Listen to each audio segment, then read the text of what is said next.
नहीं जो बाहों से बहती, जिसमें रसदार नहीं। हृदय नहीं वो पत्थर है जिसमें स्वदेश का प्यार नहीं।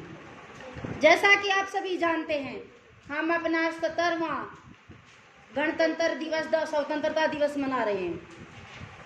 लगभग 200 वर्षों की गुलामी के बाद हमें आज़ादी मिली।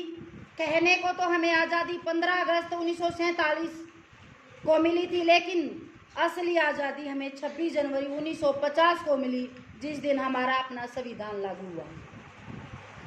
पाया है आज़ादी को लाखों की जान देकर, लाखों का शीश देकर, लाखों अरमान देकर।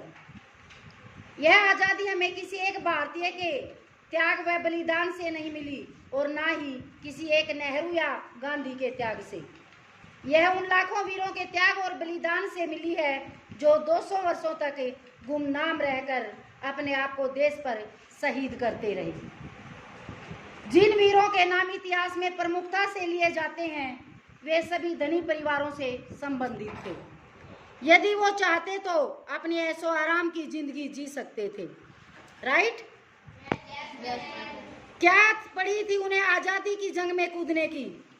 देश प्रेम की भावना और आज़ादी की इच्छा उन्हें यह सब करने के लिए मजबूर करती रही। आज़ादी की कीमत में लाखों लाल खो दिए, एक लाल की कीमत में सारा जीवन रो लिए। माँ बाप जो बुढ़ापे के सुख के लिए अपनी औलाद पालते हैं, क्या गुजरी होगी उनके दिलों पर जब उनके जवान बेटे अकाल मृत्यु का शिकार हुए। और क्या हालत हुई होगी उस नारी की जिसने भरी जवानी में सुहाग की चूड़ियां तोड़ने पर मजबूर होना पड़ा। एक बहन का रक्षा रूपी धागा भी अपने भाई की रक्षा न कर सका। 26 जनवरी कहती है आकर हर बार संघर्षों से ही मिलता है जीने का अधिकार। ऐसे ही स्वतंत्रता दिवस भी हर बार ऐसे ही आकर कहती है। सोचो बेटा, कई सालों से हमारे देश पर संकट के बादल छाए हुए हैं। क्या किसी ने भी इस बात पर विचार किया है? जब हम अपना 77वां स्वतंत्रता दिवस मना रहे थे तो सुबह का सूर्य भी नहीं निकला था कि हमारे देश में जब 26 जनवरी थी उस दिन भी ऐसा ही हुआ था कि भी गुजरात में बहुत बड़ा क्या हुआ था, भूकंप आया था। बहुत बड़े भूकंप ने हड़कंप मचा दी थी।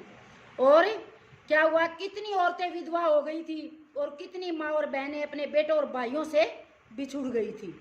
और अब अभी आप देखो 26 दिसंबर को सुनामी लहरों ने भी क्या किया था।